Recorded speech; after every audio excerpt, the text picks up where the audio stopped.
Hi, Kathryn here with Handmade by Circle Art Designs. Today on my work table, I am working on Project 9 in the June Bargain Bead Box series.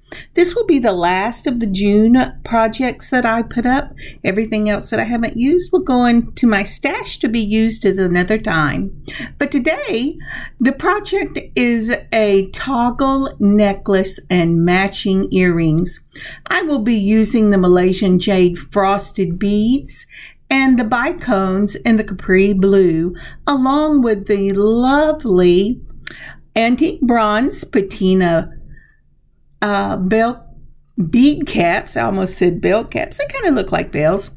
And that beautiful, beautiful antique bronze chain, along with a few other things. So let's turn our eyes to the mat. So this morning I got up early and I went to morning prayer with my husband. He's the leader at our church on Wednesdays for morning prayer on YouTube. And I was thumbing through my, I think it was Pinterest.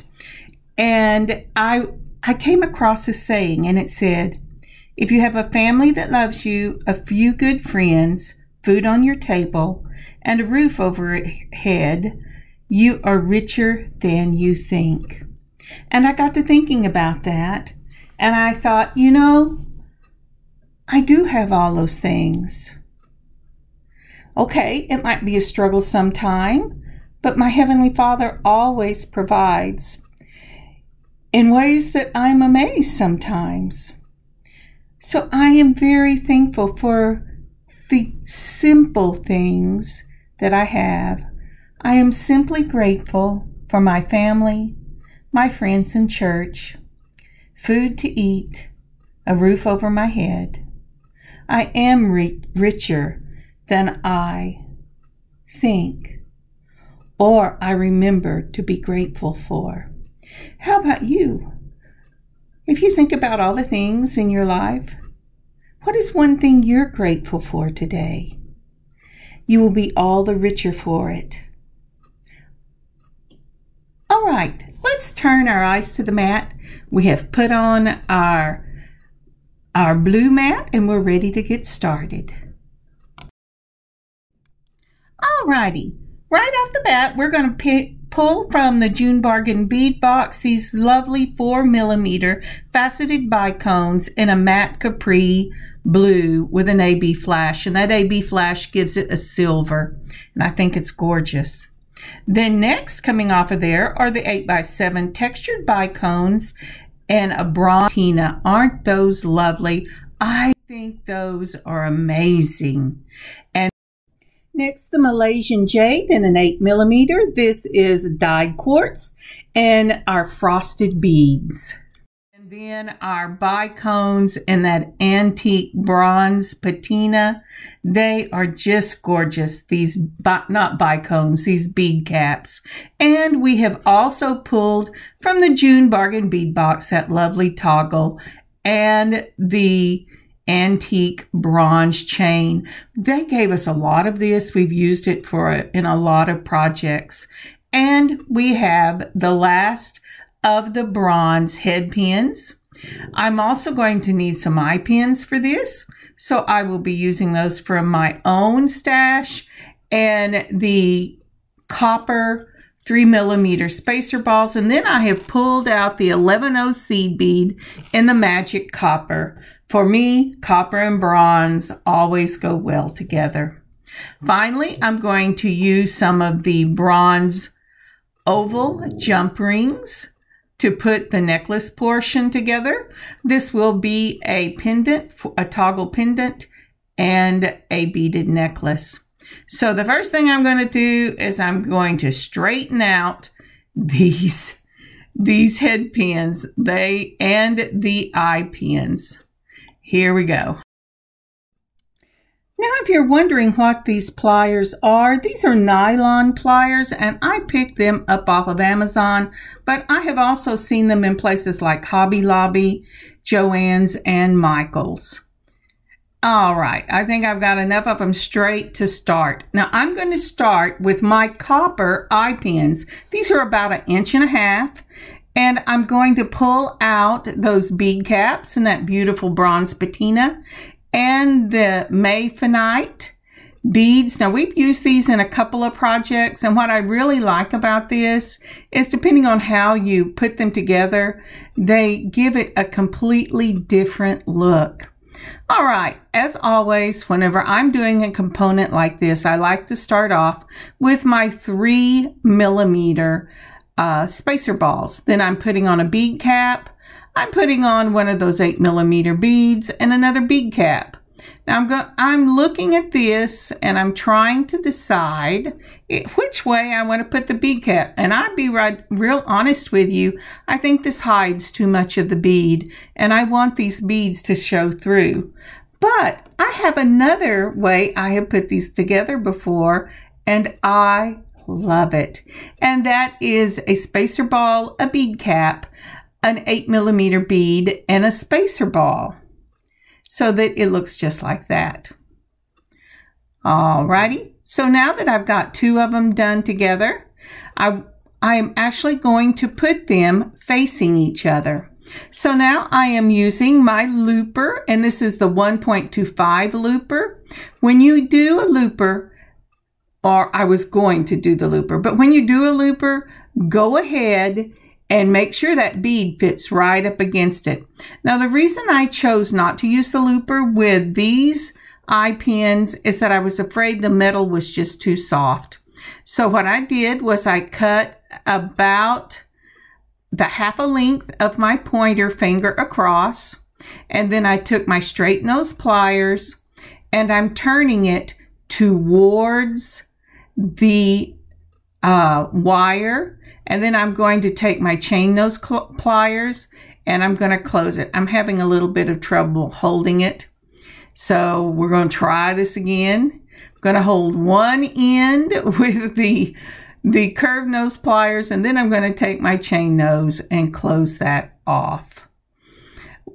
The other reason that I'm doing it this way is I wanted these loops to be tighter than they normally would. I don't want it to fit so snug up against the bead that it rubs on the bead, but I do want it to fit fairly snugly on the bead. And to be real honest, as much as I love my loopers, it will just not do that, or at least I have never got it to do that. So again, I'm putting it halfway across my pointer finger with that part. Turn it away from you when you cut it, always with your flush cutters. Then you're going to take your straight nose pliers. I have a little worn spot on mine about how big I like to make my loops. And I'm going to bring it down and get that spacer ball out of the way so it'll close. Then again, I'm going to take my curved nose here, and what I'm doing is I'm straightening it because it got a little bent. I'll go ahead and see if I can't tuck it in. Then I'm going to hold it between two pliers and make sure that the loops are in the same plane. You don't want them in opposite planes, but you want them to be in the same plane. And this is how I'm going to set this up. So what I've got is two of the components. And then I'm going to have a different component in the center. All right. So for the component that I want to go in the center, I'm sorry if you're hearing my little dog growl. I'm babysitting my daughter's dog today because she's working outside the home and he likes to bark at every sound inside and out that there might be. So the fact that he's just growling is really wonderful. So this is a spacer ball, a bicone, two of the 11-O's, a bicone, and a spacer ball. Again, a spacer ball, a bicone, two of the 11-O's, a bicone, and a spacer ball. And just like on the other one, I measured it across, and then I'm going to go ahead and turn this down once I have clipped it. Excuse me. And I'm going to make sure that it is snug up against each other, or as snug as I can get it. Then I'm going to close it off, and I'm going to hold it between two. Make sure, well, I haven't got that closed off yet. Oh, Okay, so I'm going to close this thing off. And then once I get it closed off, I'll make sure that they sit in the same plane. Part of the problem I have whenever I am turning these as opposed to using my looper is they want to spin on me. So this is the pattern I'm going to use for the necklace. Component 1, component 2, component 1. Isn't that lovely? And then we'll continue. And then we're going to continue on with another component 2. So we have several of these to make. Sorry about that. I feel like I'm yelling to be heard over Leo grumbling underneath my desk. And I would put him outside the door, but he would just stand at the door and bark. All right, our third component consists of a 3mm spacer ball, a bicone, that antique bronze patina bicone that is from the bargain bead box, and another of the 3mm spacer balls. Again, I've used the flush cutters and cut it about half the length or width of my pointer finger, and I'm turning it down because I want all of these to be really close to each other. So let's try this again. I had to straighten it out. I turned it at the wrong spot, and then I'm going to close it up. I'm hoping this works. It does. Then I'm taking it between the two pliers, and I'm making sure that the loops are in the same plane. All right. So now then, look at this. This is another pattern. Let's see what I like about this. I like that one. So that's component 1, component 3 with the patinaed bicone, and then component 1 and a component 2.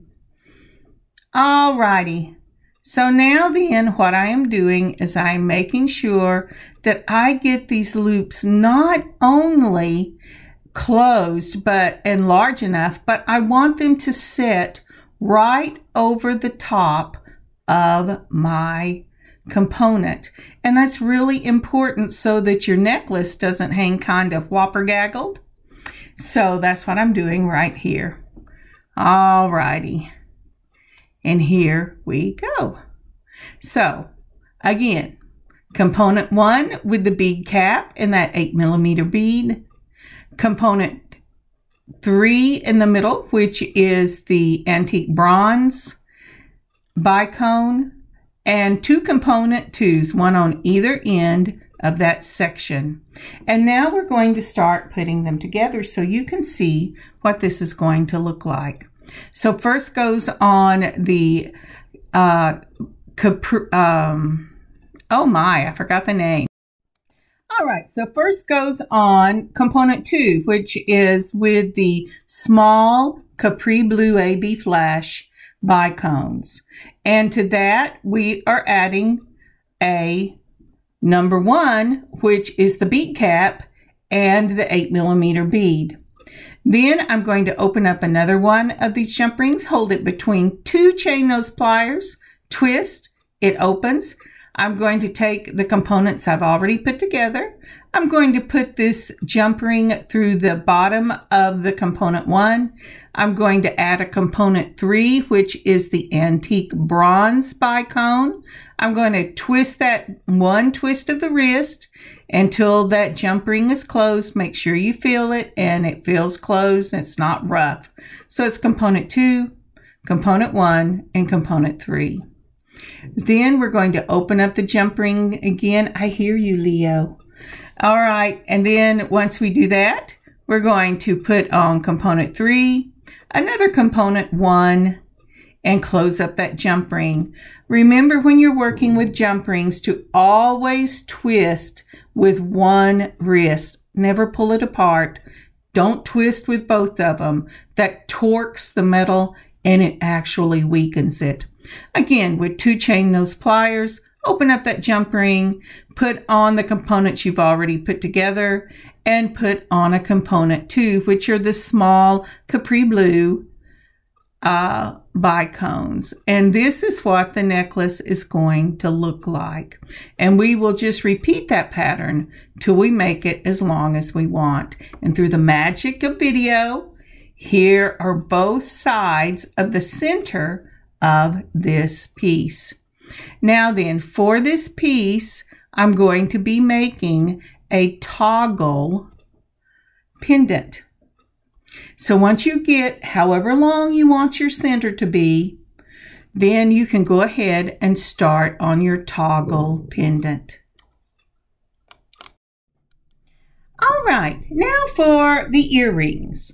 For the earrings, we're going to be using the last of the bronze head pins, the 3mm spacer balls, the 8mm Malaysian Jade Frosted Beads. If I've called that Mayfinite anywhere, I'm sorry, I get them confused. But it is the Malaysian Jade in the frost. And I'm also going to be using the Capri Blue in the bicones. And then I'm going to pull some of these 11 O's in the beautiful magic copper. This is one of my favorite of the beads because it's a mix and it has a little bit of gold to it, a little bit of copper, and a little bit of bronze, and I really, really love it.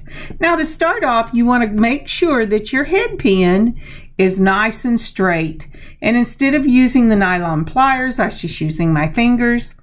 Then I'm going to put on a 3mm spacer ball in that copper. Then 3 of the 11 O's in the magic copper. And this is a Toho, and I really like it. So I've put 3 of those on. Then I'm going to put another of the 3mm in the copper spacer balls. And then I'm going to add 1 of the antique bronze patinaed bicones and a spacer ball. Now then, for this next one, I'm going to add 3 of the bicones. Now, right now, I'm just playing with it to see how I like it, because it's a very delicate balance when you make this type of fringe. You don't want it to be top heavy. You don't want it to be middle heavy or at the bottom heavy, because especially when you're using the different size beads, it can cause an issue. So once I started this, I went ahead and took off what I was doing, and I put on the Malaysian Jade in that frosted bead, then my spacer, and then the 3 Capri Blue in the bicones, and then another spacer. That way, as I go up towards the pendant, it won't be top heavy where they bounce on each other. Now, after I put on that last 3mm, I am putting on 9 of the seed beads. This is going to be a three-piece dangle. And the one I'm making now is the longest, and it will go in the middle. Now, once I have done that, I'm going to hope my hands get back in the middle. And I'm making a larger loop for this one. So I'm going further down on my, I'm going further down on the head pin, on my straight nose pliers, making sure it made a nice round loop and it's all in the same direction or the same plane. I want it to be straight. I want it to sit right over the top of this head pin. Sorry, I just had lunch. Okay. All right. Okay, protein, kick in. Now, this one is a little more bent than the other one, so I'm going to go ahead and pull out my nylon pliers. I'm going to straighten this out using my nylon pliers. Now then, this will be the outside, and we'll need 2 of these. We're going to put on a spacer ball, the 3mm. Then we're going to put on 3 of the magic copper 11 seed beads from Toho. And then I'm putting on one of the antique Bronze Patina Bicones. And then I'm putting on another of the 3mm. Then I'm putting on the Malaysian Jade. And that, remember, that's a dyed quartz. And this is a matte frosted bead in that beautiful, beautiful light blue. And it's gorgeous. Then I'm putting on another of the spacer balls. And then only 2 of those beautiful little blue bicones. Now to finish this one off, we're going to go with 4 of the Magic Capri 11 seed beads. Oop, there went the dog. You know, I tried to get this done on Thursday because I know I'm usually going to have to watch the doggy on Friday, but that didn't happen yesterday. I was having issues with my blood sugar and was not doing well at all, but I'm much better today. Now, once I get those 4 11-Os, I'm going to go ahead and cut it to the length that I want it. And remember, we measured that on our pointer finger, about halfway across your pointer. Then take your straight nose pliers, just like we did with the eye pins on the necklace part. And we're going to turn that, making sure the loop is about the same size and that it goes all the way up against those delicate little 11-Os so that there's not a lot of room. Now you're going, what are you doing, Kathryn? Well, I got it slightly out of alignment, and so I went, oh, I'm going to have to take my chain nose, I'm going to have to bring it back into alignment. And really and truly, when you're doing these, you want to have that question mark just as if you were doing it on a looper, because if you can do the question mark, then this will be in alignment. And so remember, this is the side. So the first one we did is in the middle, and this is the side, and when it touches it, it should line up like that. And we're going to go ahead and we're going to do the other side. I'm checking to make sure I like that. And there you go. I've already put it together, and I'm going to close up the circle. And you go, wow, you've been doing a lot of circles here lately. You know, I have. I really love the looper, but when the metal is less than or softer than a 20, I always go ahead and turn my loop. If it's softer, I'd say than a 20 gauge. And sometimes I can't even turn the loops, and that's when I wrap them. But these antique bronze that they gave us in the June bead bargain bead box, they're really wonderful, and they turn really well. And so that is what you're looking for. Put your circles at the top and make sure that they are lining up, that your pattern that you want is lining up. Now, let me tell you what I did. I pulled out some of the bronze in the oval jump rings, and this is the largest oval jump ring I have. And if you'll notice, there is not enough room. Now, would there have been if I had had bronze in the round? Maybe. But what I have decided to do, and this is decision time, as I pulled out my this is an antique copper, and it's an 18 gauge, I think, and I'm pulling these out. Now these are my 6-in-1 bell maker pliers. I'm using next to the largest size. I'm sorry it has fallen off. It's just a matter of holding the tip, and then I'm going to make some jump rings. And just like you were making jump rings using jump ring dowel or anything, you're going to just wrap it around and around until you get as many jump rings as you want. And I went, nope, I didn't do that right. Got to start this again.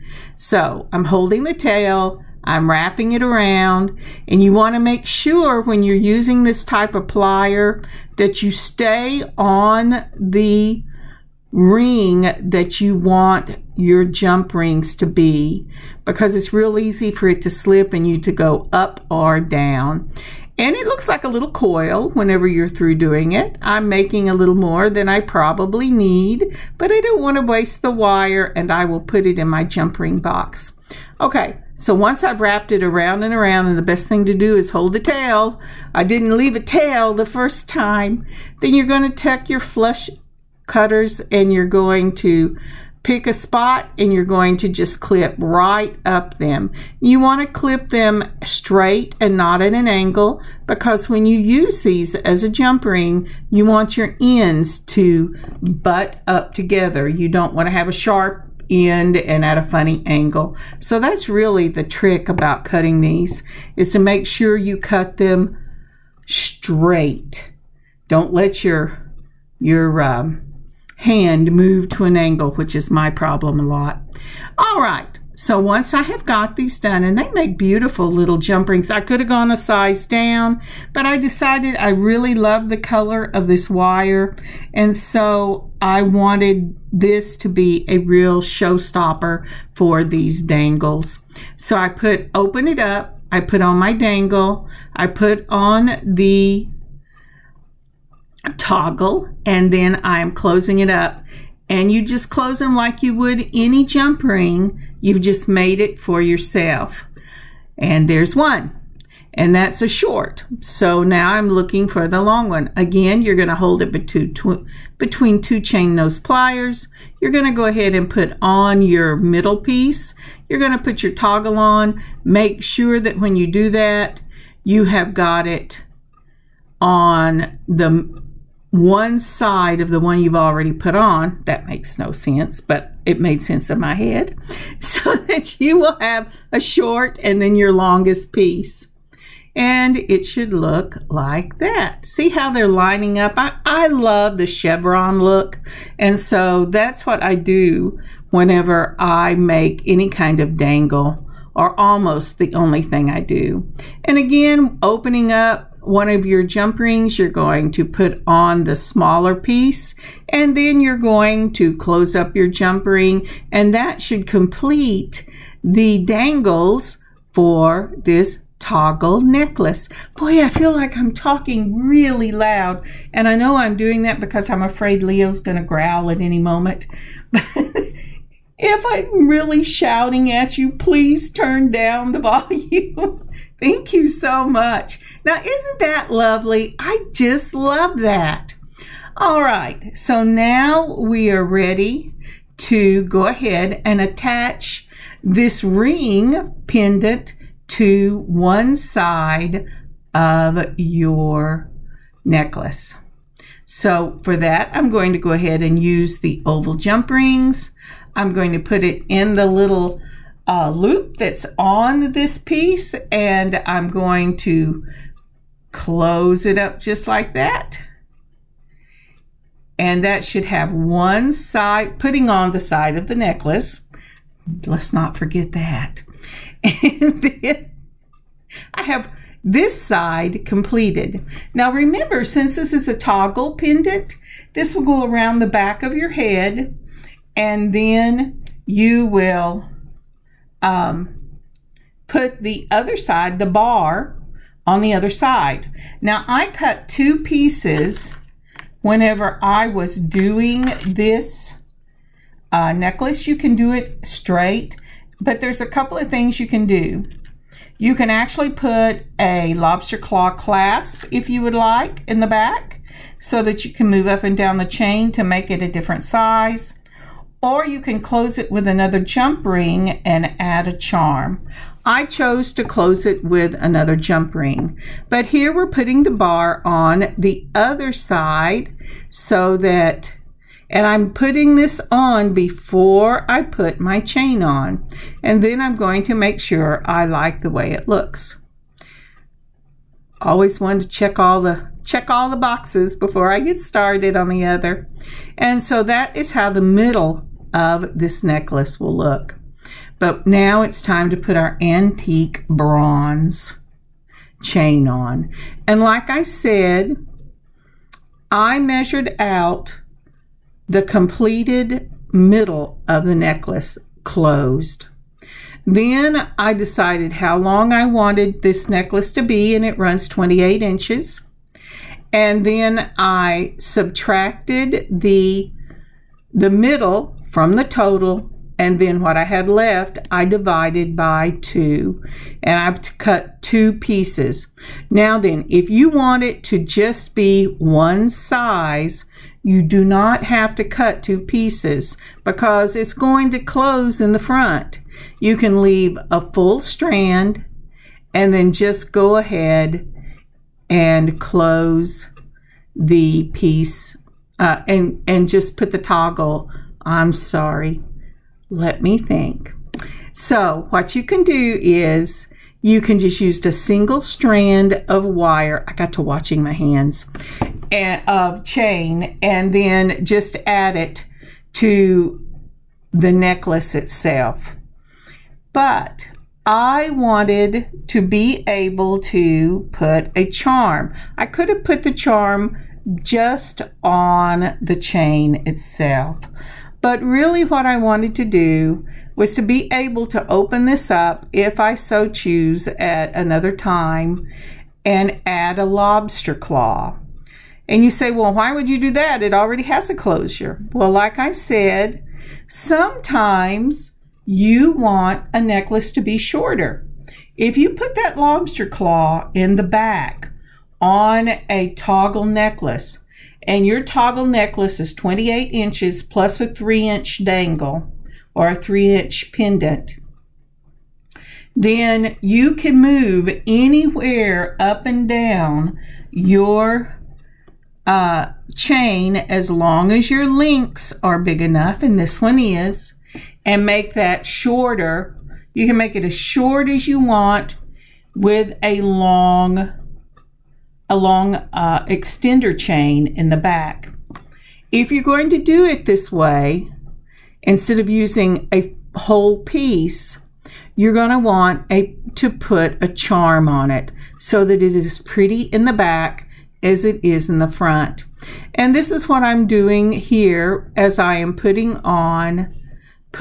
this, it's okay, Leo, as I am putting this piece together. I've used the oval jump rings that match the chain, and then I'm going to make a bead charm to go on the back of this.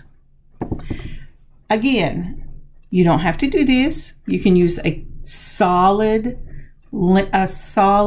chain and just add it to either side of the beaded chain using your jump rings. And that's what I'm doing here. I've opened up the jump ring and I've added one side of the chain and then the beaded chain, and then I did it on the other side. Now at this point this necklace is complete, but I want to go ahead and put the charm on the back of this necklace, so if I decide to put a lobster claw clasp on this to adjust the size of the necklace, it already has the little charm that could be left on one side as the extender chain.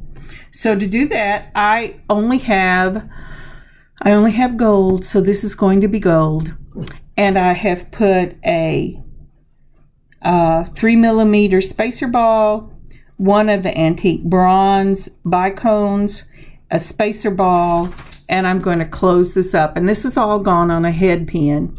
Now to do this, I am doing a turned down loop.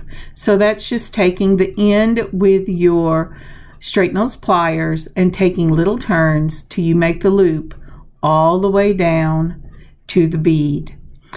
When you do this, like with anything else, torque that bead back, the metal back just a little so that it sets right over the middle of your component. I opened it up, I'm closing it, and I have that charm right there in the center of the necklace, so that at some future, if someone buys it and they want a lobster claw on it, I can do that. If I keep it for myself, I can still do that. All right, now then, let's go on to the matching earrings. All right, for the matching earrings, we will be pulling some chain that I had left. I had of the antique bronze. I'm telling you, they gave us a lot of this antique bronze, and I'm so happy with that. I have pulled, I think, let me check. So as I'm straightening out this head pin, I want you to know that I counted off 7 links of the antique bronze chain, and I clipped it so that I have 7 links, or 7 links for that. And I'm going to straighten this out a little bit. And then I'm going to use the Malaysian Jade and the Frost. I'm going to use the antique bronze bicones. I'm going to go ahead and pull out some of the 3mm spacer balls. And I'm going to start out with a spacer ball just like that. And you know what I forgot to put down? The magic copper. Then I'm going to add 3 of the magic copper and another spacer ball. These are really easy earrings to do once you get your pattern.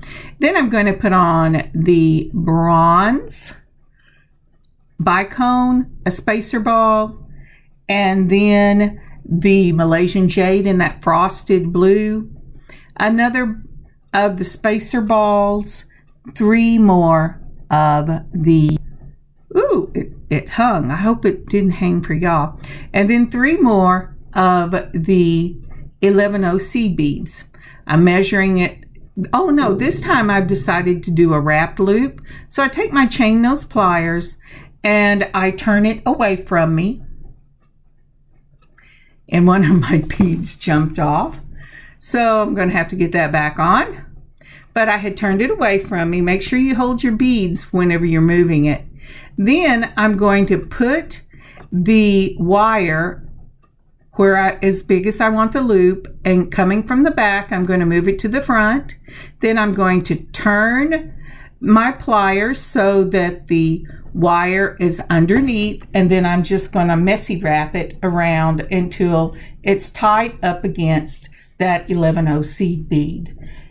Making sure that the loop is exactly how I want it, I'm going to take my flush cutters and moving the flat part at the back right up against where I want it cut, just like that. I'm going to cut it, and let's see, don't cut your wire, especially whenever you're down to your last few in a certain color of your head pins.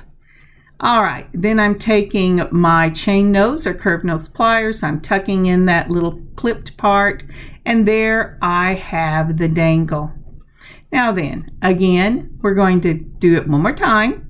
A 3mm spacer ball, 3 of your 11O and magic copper, another spacer ball, if it doesn't run all over the mat. Then 1 of your patinaed bicones, a spacer ball. And then 1 of the Malaysian Jade in that lovely frosted teal. Then a spacer ball. And then 3 more of your magic copper. Take your chain nose and mash the wire away from you. Then we're going to change over to the straight nose. Try to hold on to those so that they don't jump off. That's what happened a while ago. Put it on about the size you want your loop to be. Holding it, go over the top from the back, go over the top of the straight nose pliers, just like that. Do a half turn so that it's now at the bottom, and then wrap it around the, oop, I almost dropped it. Wrap it around your head pin until you touch the 11OC bead so it'll be nice and tight. Not too tight, but tight enough that there's no space for it to wiggle woggle.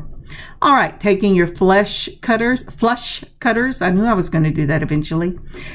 Go ahead and put the flat side up against it and then clip it off. If there is anything sticking out, take your chain nose around those pliers and just give it a tuck into the messy wrap, just like that, making sure that everything sits right over the center of your head pin. And there you have the dangle for your earring. You know, the hardest part of this for me whenever I first started was making those loops, wrapped loops. Okay, holding your jump ring between two pliers, you're going to turn just one of your wrists. You're going to put on the chain that we cut. Then you're going to put on your dangle, and then you're going to put on your ear wire, and moving one wrist, not both of them, you're going to close your jump ring, and it should look just like that. Again, for the other one, we're going to take it and hold it between two chain nose pliers or a chain and curve, because that's the best ones I have. And then you're going to twist one wrist, open up that jump ring, go ahead and put on your chain piece, and you could make the chain longer if you wanted, and put on your dangle. And then you're going to put on the ear wire. I am using lever backs that came in the June bargain bead box. Then you're closing this up.